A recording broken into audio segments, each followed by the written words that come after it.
ঠিক এই পাহাড়ের গুহার ভেতরেই বাবা রয়েছেন। তো একবার লাইন দেখুন, ঝর্ণাটা কিন্তু দুর্দান্ত লাগছে দেখতে। আগের দিন জার্নি করেছিলাম, ট্রেন পুরো ফাঁকা ছিল, আজকে একদম ট্রেন পুরো প্যাকটা। আর 1 নম্বর স্টেশন দিয়ে বাইরে যেতে যেতেই আপনাদেরকে একটা ভিউ দেখায়, একবার দেখুন। এই যে দূরে দেখা যাচ্ছে পুরো পাহাড়ের রেঞ্জ। আর এই গরমের মধ্যে একদম গাঁক গাঁক করে পুরো মাইক বাজিয়ে রেখে দিয়েছে। মাথা খারাপ ভিড়, মাথা খারাপ। এরকম ভিড় কিছু বল, তো ক্যাপচার করছে ভিড়। আর সামনে যেখানে স্নান করেছে, চলুন ওই জায়গাটা আপনাদেরকে একবার দেখাই। খুব মজা করছে কিন্তু স্নানের জায়গা, যা গরম, লোকজন একদম উপচে পড়ছে জলের ভেতরে। দেখাও, তাড়াতাড়ি দেখাও। এই যে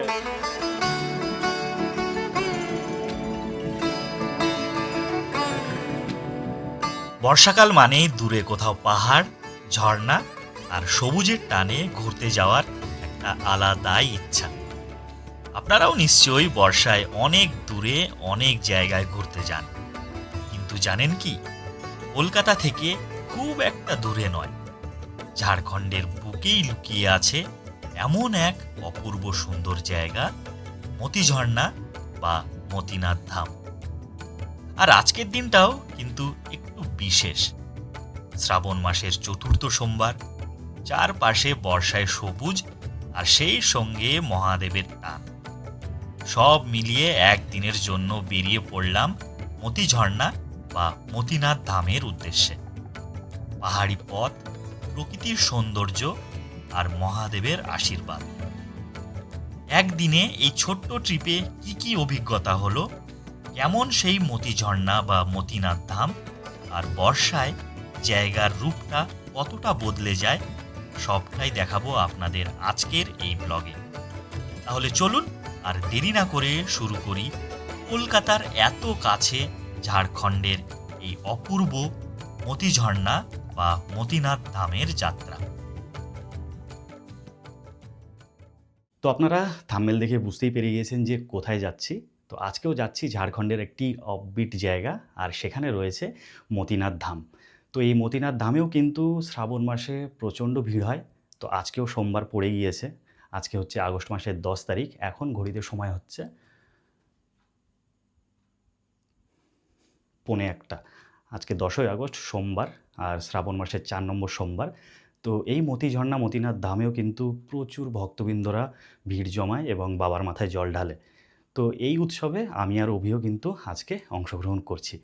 তো আপনাদেরকে তো প্রচুর ভিডিও দেখিয়েছি, কিন্তু আমার বাড়ি থেকে আমি কিভাবে আজিমগঞ্জ পর্যন্ত পৌঁছাই সেই সব ভিডিওগুলো কিন্তু আপনাদেরকে দেখাই না। তো চলুন আজকে ছোট্ট একটা ভিডিওর মাধ্যমে আপনাদেরকে দেখাই যে আমি আজিমগঞ্জ কী করে পৌঁছাই, আর ভিডিওর সঙ্গে জুড়ে থাকুন।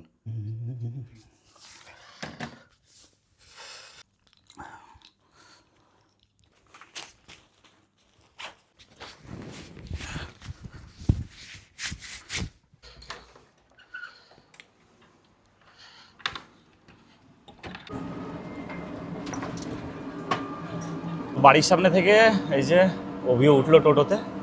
তো এখন র্যাপিডো টোটো বুক করে নিয়েছি, দিয়ে এখন যাচ্ছি হচ্ছে খাগড়াঘাট রেলওয়ে স্টেশন। আর এই যে সামনে সব হেঁটে হেঁটে যাচ্ছে, যে যার ঠিকানায় চললো এখন জল নিয়ে, বাবার মাথায় জল ঢালবে। বলবো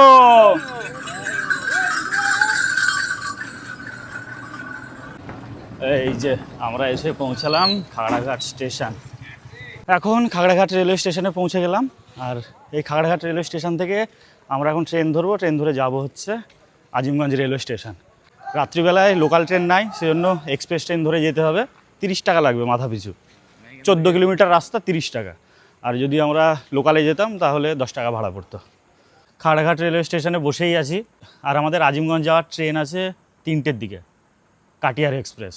3টের দিকে ট্রেন আছে, বাড়িতে ঘুমিয়ে যাবো বলে আমরা 1টার সময় তাড়াতাড়ি বেরিয়ে গেছি। যাই হোক, স্টেশনে এসে সময় কাটাচ্ছি। এখানে ঘুমটা পাবে না একদম। আর বাড়িতে ঘুমিয়ে গেলে কেল্লা পথে আর বেড়াতে পারবো না। আজকের ভিডিওতে একটা কিন্তু অন্যরকম চমক আছে। সেটা হলো যে এর আগে আমি যেসব ভিডিওগুলো শ্যুট করতাম সেগুলো 4K 24 FPS বা 25 FPS, ম্যাক্সিমাম 30 FPS-এ শ্যুট করতাম। আজকের ভিডিওটা শ্যুট হচ্ছে কিন্তু 4K 60 FPS-এ। তো কেমন লাগছে অবশ্যই কমেন্ট করে জানান। আজিমগঞ্জ যাওয়ার কাটিয়ার এক্সপ্রেস ঢুকলো 3 নম্বর প্ল্যাটফর্মে।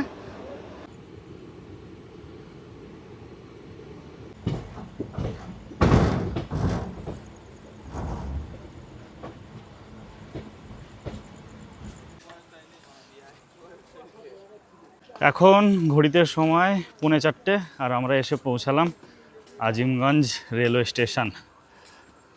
তো আপনারা আগের ভিডিওতে দেখেছেন আমরা আজিমগঞ্জ থেকে 4:30 ট্রেন ধরে গিয়েছিলাম হচ্ছে বারহারা জংশন, সেখান থেকে আমরা গিয়েছিলাম শিবগাড্ডি।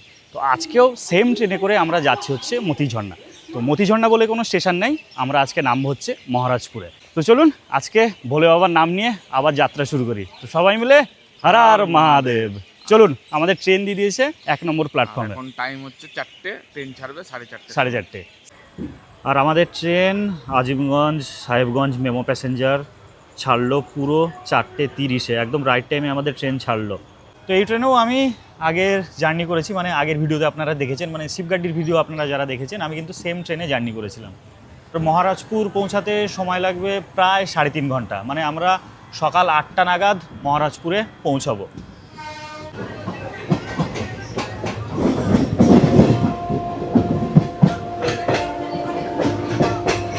আর আগের দিন সেম ট্রেনে গিয়েছিলাম, পুরো ট্রেন ফাঁকা ছিল, আর আজকে দেখুন ভিড়, সব ভক্ত। আগের দিন জার্নি করেছিলাম ট্রেন পুরো ফাঁকা ছিল, আজকে একদম ট্রেন পুরো প্যাকটা। সোমবার, আজকে শ্রাবণ মাসের হচ্ছে 4র্থ সোমবার, তো এই ট্রেনে কিন্তু প্রচণ্ড ভিড় দেখতেই পাচ্ছেন। আর এখানে রীতিমতো জায়গা নিয়ে ঝামেলা শুরু হয়ে গিয়েছে, এই যে এইখানে ঝামেলা চলছে এখন।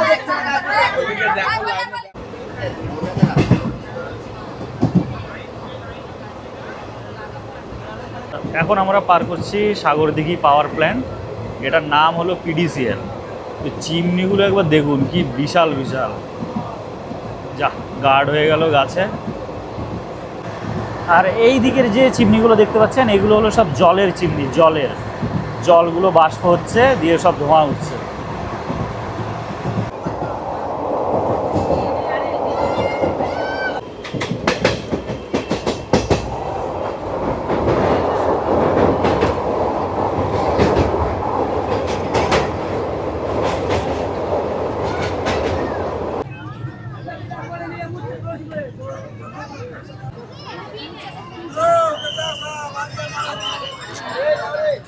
এখন ঘড়িতে সময় 9:45 আর এইমাত্র আমরা মহারাজপুর স্টেশনে এসে নামলাম।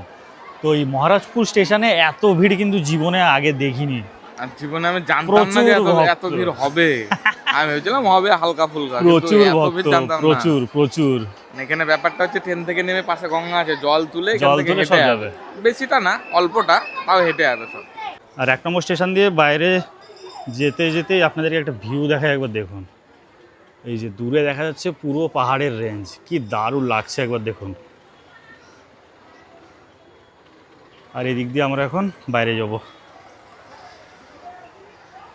আপনাদেরকে যে পাহাড়টা এখন দেখালাম, এই পাহাড়টা আমি যখন শীতে এসেছিলাম পুরো রুক্ষ ছিল, যেহেতু এখন বর্ষাকাল সেই জন্য পুরো সবুজ, দারুণ লাগছে দেখতে। আমি অনেক বছর আগে এসেছি, অভি এই ট্রেনে প্রথম। আমরা এর আগে এসেছিলাম 4 চাকায় এসেছিলাম একবার বন্ধুরা মিলে, 4 জনই ছিলাম, এবার মনে হয় 4000 লোক হবে। আর এর আগে আমি একবার শীতে ঘুরে গিয়েছি, আমি একাই ছিলাম। তো এবার দুজনা মিলেই এসেছি। আর ট্রেনে যা ভিড় ছিল, মাথা খারাপ ভিড়, মানে এই লাইনে এরকম ভিড় মানে জীবনে দেখিনি। চলুন, আর এদিক দিয়ে বাইরে যাওয়ার রাস্তা।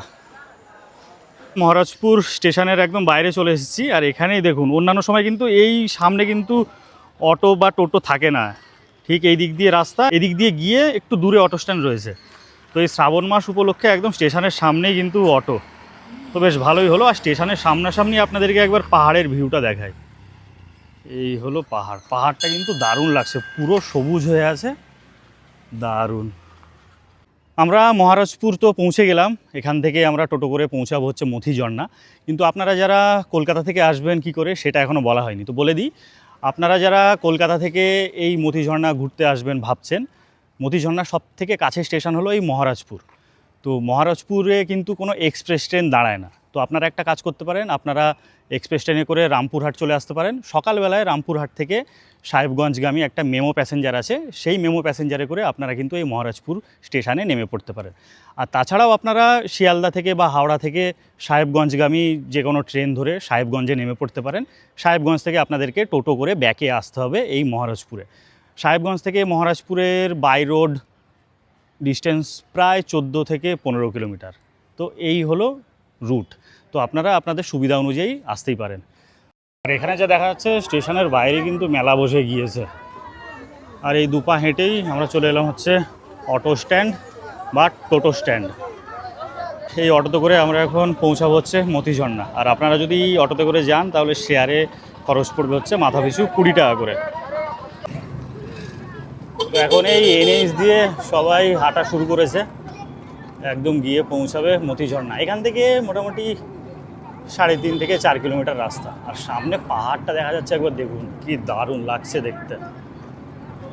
ও দারুণ দারুণ। আর এই আমরা প্রবেশ করছি মতিঝর্ণা গ্রাম। আর এই হলো মতিঝর্ণা গ্রামের গেট। এই যে দেখুন কত ভক্ত সব হেঁটে হেঁটে এখন যাচ্ছে বাবার কাছে।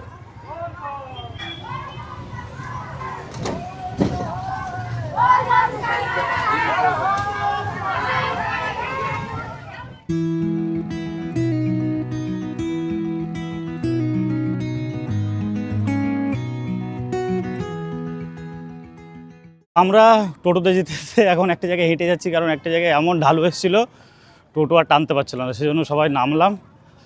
চলুন এই যে আবার টোটোতে বসবো।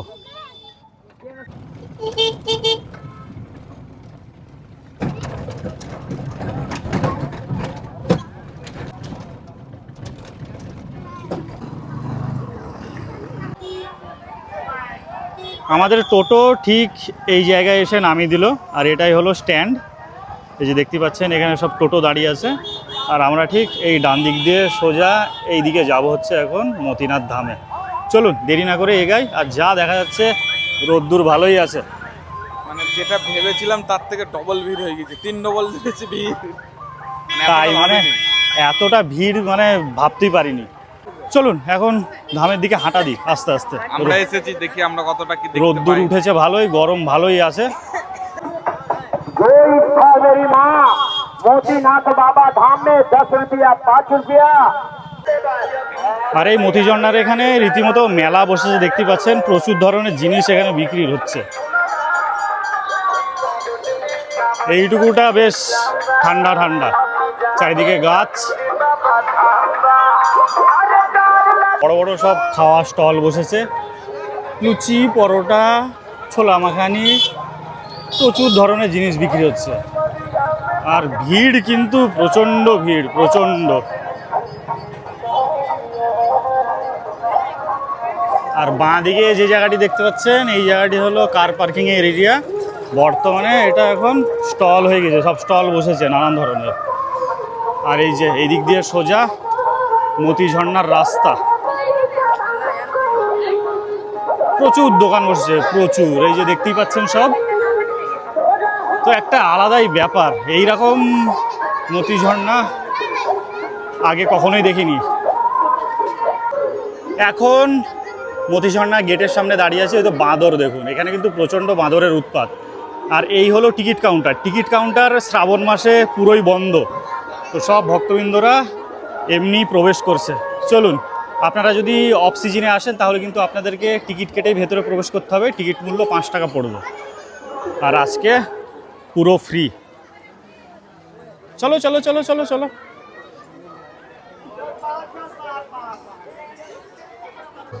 গরম কেমন বল? মারাত্মক বিভৎস গরম, বিভৎস। ঠান্ডা জল হাতে করে নিয়ে ঘুরে বেড়াচ্ছি।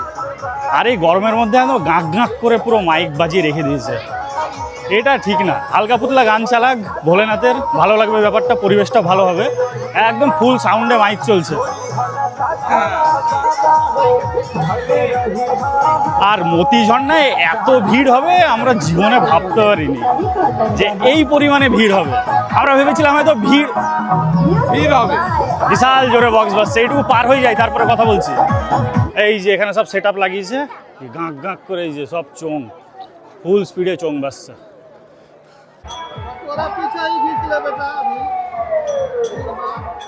আর আপনারা মতিঝর্ণায় আসলে এখানে বাথরুমের ব্যবস্থা পেয়ে যাবেন, তো কোনো অসুবিধাই না। এদিকে পুরুষ মহিলা সব আলাদা আলাদা করা আছে। চলুন, এই যে সব লোক হাঁটছে, পাহাড়ের দিকে এখন উঠছে আস্তে আস্তে।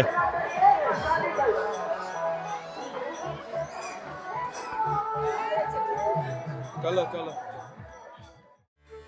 পাহাড়ের পথ হেঁটে যখন এই ঝর্ণার সামনে এসে দাঁড়ালাম, সত্যি বলতে চোখের সামনে যে দৃশ্য দেখলাম সেটা ভাষায় প্রকাশ করা কঠিন।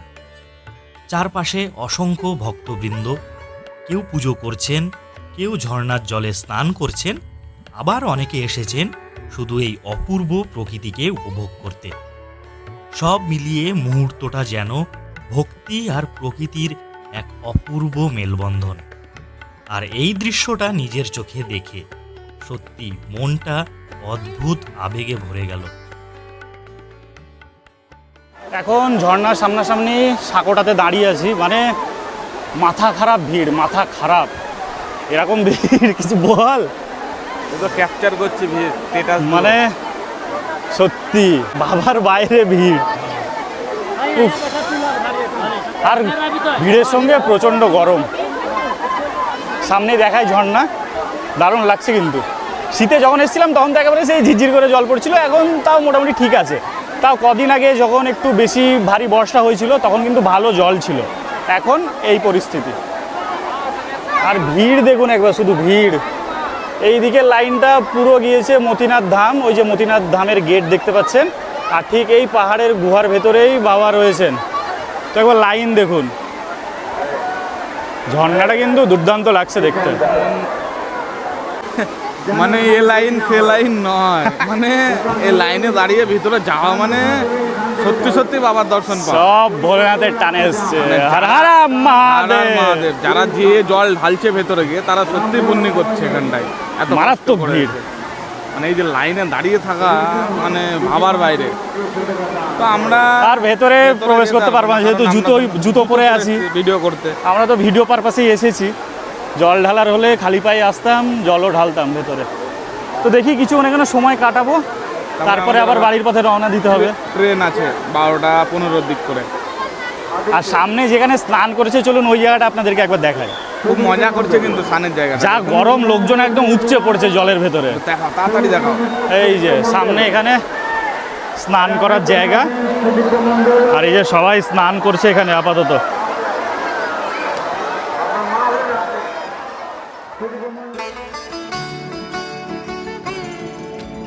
এবার ভক্তদের প্রচণ্ড ভিড়ের কারণে মতিনাথ ধামের ভেতরে প্রবেশ করতে পারিনি। তবে এর আগের বছর শীতকালে এখানে এসেছিলাম। সেই সময়ের কিছু সুন্দর ভিডিও ফুটেজ রয়েছে, চলুন সেই স্মৃতিগুলো আপনাদের সঙ্গে একটু শেয়ার করি।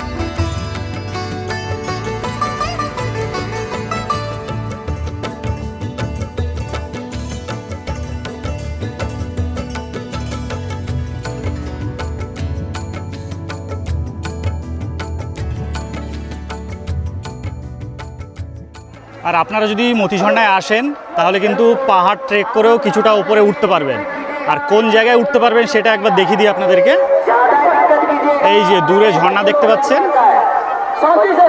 ঝর্ণার উপরে এইখানে উপরে একটা সাঁকো আছে, অত দূর কিন্তু আপনারা ট্রেক করে উপরে উঠতে পারবেন। এইদিকে হলো গেট, এই দিক দিয়ে পাহাড় দিয়ে উঠে উঠে উঠে এই দিক দিয়ে গিয়ে আপনারা ঠিক এইখানে পৌঁছাতে পারবেন। তো এখন এই শ্রাবণ মাস বলে এটা টোটালটাই বন্ধ রাখা হয়েছে, তো আবার শ্রাবণ মাসের পর থেকে এটা চালু করা হবে। তো আগে এমনি পাহাড়ি রাস্তা ছিল, এখন বর্তমানে এটা লোহার যে সিঁড়ি হয়, লোহার সিঁড়ি করে দিয়েছে, তো উঠতে কোনো অসুবিধা হবে না। তো আপনারা যদি এখানে আসেন তাহলে উঠতেই পারেন। চলুন এখন নিচের দিকে যাই, আপনাদেরকে যতটা পারলাম এই মতিনাথ ধামের শ্রাবণী মেলা আপনাদের সামনে তুলে ধরলাম। তো কেমন লাগলো অবশ্যই বলবেন। একদম। আর একটা কথা আপনাদেরকে বলতে চাই, আপনারা অনেকেই বলেছিলেন যে দাদা শ্রাবণ মাসে মতিঝর্ণা দেখতে চাই, তো আপনাদেরকে মতিঝর্ণা দেখালাম। তো এবারও আপনাদের কথাটা রেখে ফেলুন, একটা লাইক করে দিন, শেয়ার করুন, আর যেসব বন্ধুরা নতুন ভিডিও দেখছেন চ্যানেলটিকে ঝটপট সাবস্ক্রাইব করে নিন নাকি। একদম, আর কমেন্টও করবেন। একদম, আমরাও কথা রেখেছি, আপনারাও কথা রাখুন। একদম। আর কেমন লাগলো অবশ্যই জানাবেন। আর একটা কথা আপনাদেরকে বলতে চাই, সবাই এসছে জল ঢালতে, কেউ মনস্কামনা পূরণ করতে। এখানকার একটা জিনিস খুব মানে বাজে লাগলো, খুব ফুল সাউন্ডে মাইক বাজাচ্ছে। একদম আঁকা আঁক চোং বাজছে, একদম কান মাথা ঝালাপালা হয়ে যাচ্ছে। সাউন্ডটা একটু আস্তে করেও বললেও তো লোকজন শুনতেই পারে, কিন্তু প্রচণ্ড জোরে মাইক বাজাচ্ছে এখানে, সেই জন্য এই গরমের মধ্যে আরও একটু কেমন লাগছে। মুখে বেশি বকছে, গানের থেকে বেশি মুখে বকছে। হালকা করে গান চালিয়ে দিক ভোলেনাথের, পরিবেশটাই আলাদা হয়ে যাবে, কিন্তু না, ওই যে জোরে জোরে জোরে জোরে একদম চোং বাজাচ্ছে। বললাম আবার স্টপ, ওই তো শুরু হয়ে গেছে আবার। বাধ্য হয়ে এই আইসক্রিমের স্টলের সামনে দাঁড়ালাম, এই যে বোম্বে ফালুদা আইসক্রিম। তো এখান থেকে ফালুদা খাবো আমি আর অভি। এখন যা গরম, গরমটা প্রচণ্ড গরম। এখন একটু টেস্ট করে দেখা যাক।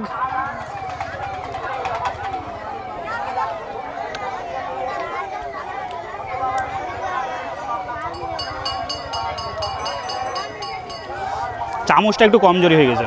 এই যে দারুণ দারুণ। তো এই যে আমিও খেয়ে দেখি কেমন লাগছে, ফার্স্ট টাইম খাচ্ছি, ভালোই লাগছে। মানে ফার্স্ট টাইম ও বললো ভালো খেতে, তার মানে ভালোই হয়েছে। গরমের মধ্যে ফালুদা বেস্ট। এটা খেয়ে আমরা টোটো ধরে যাবো আবার স্টেশনের দিকে, মহারাজপুর। তো এই মতিঝর্ণায় যারা আসবেন, প্ল্যান করছেন এই শ্রাবণী উৎসবে, তাদেরকে একটা ইনফরমেশান দিয়ে রাখি। আপনারা স্টেশন থেকে তো এই মতিনাথ ধামে আসার জন্য প্রচুর টোটো অটো পেয়ে যাবেন, কিন্তু এই ফেরার সময় একটু চাপ। ফেরার সময় টোটো পাওয়াই যাচ্ছে না, যা টোটো জিজ্ঞাসা করছি সবই বলছে যে রিজার্ভ। তো এখন আমি আর অভি পায়ে হাঁটা শুরু করেছি। আর এই যে এখানে একটা ঝর্ণার জল বয়ে বয়ে আসছে, তো এখানে সবাই এই যে পা ধুচ্ছে। চলুন, এটা অবশ্যই মাথায় রাখবেন। আর অন্যান্য সময় এলে তো কোনো ব্যাপারই না। আপনারা শীতে যদি এই মতিঝর্ণা ধাম ঘুরতে আসেন, তাহলে এই মাঠ দেখতে পাচ্ছেন, এই মাঠেই কিন্তু আপনারা পিকনিক করতে পারেন। আর মতিঝর্ণা শীতকালে পিকনিকের জন্য কিন্তু দারুণ স্পট। বহু দূর দূরান্ত থেকে লোক আসে এখানে পিকনিক করতে। এই পাহাড়টা আগে পুরো সবুজ ছিল, তো এখন এই যে দেখুন সব পাহাড় কাটা হচ্ছে। মানে কেন এই ধ্বংস, কেন? এগুলো উচিত নয়। আর এই মাঠেই আপনারা একদম পাহাড়ের কোলে এইখানে দারুণ সুন্দরভাবে পিকনিক করতে পারবেন। এই ধারেও সব গাড়ি দাঁড়িয়ে আছে, এই ধারেও আপনারা পিকনিক করতে পারবেন। এই জিনিসটা খুব খারাপ, পাহাড় কাটা হচ্ছে। তো কিছুটা পায়ে হেঁটে আসার পর শেষমেশ টোটো পেলাম একটা। এই টোটোতে করেই এখন যাচ্ছি হচ্ছে স্টেশনে। প্রচণ্ড গরম, প্রচণ্ড গরম, চোখ মুখ দেখেই বুঝতে পারছেন পুরো একদম ঝলসে গিয়েছে। এখন চলে এলাম এই যে মহারাজপুর স্টেশনে। তো আমাদের ভিডিও এখানেই শেষ করতে চলেছি। প্রচণ্ড গরম, দুজনা পুরো নাজেহাল হয়ে গিয়েছি। শিবগাদির ওয়েদার কিন্তু এত গরম ছিল না। এখানে যেমন গরম সেরকম রোদের টেম্পার। তো যাই হোক, এই শ্রাবণ মাসের 4 নম্বর সোমবারের মতিঝর্ণার একটা শ্রাবণ মাসের ভিডিও আপনাদের সামনে তুলে ধরলাম। কেমন লাগলো অবশ্যই কমেন্টে বলবেন। তো চলুন আজকের ভিডিওটা এখানেই শেষ করছি। আমরা এই মহারাজপুর স্টেশন থেকে 12টা ট্রেন ধরে এখন সোজা রওনা দেব হচ্ছে আজিমগঞ্জের উদ্দেশ্যে। আর ভিডিও ভালো লাগলে অবশ্যই লাইক, শেয়ার, কমেন্ট, সাবস্ক্রাইব করতেই হবে একদম। সাবস্ক্রাইবটা করে দিন। চলুন তাহলে দেখা হচ্ছে পরের ভিডিওতে। টাটা। টাটা।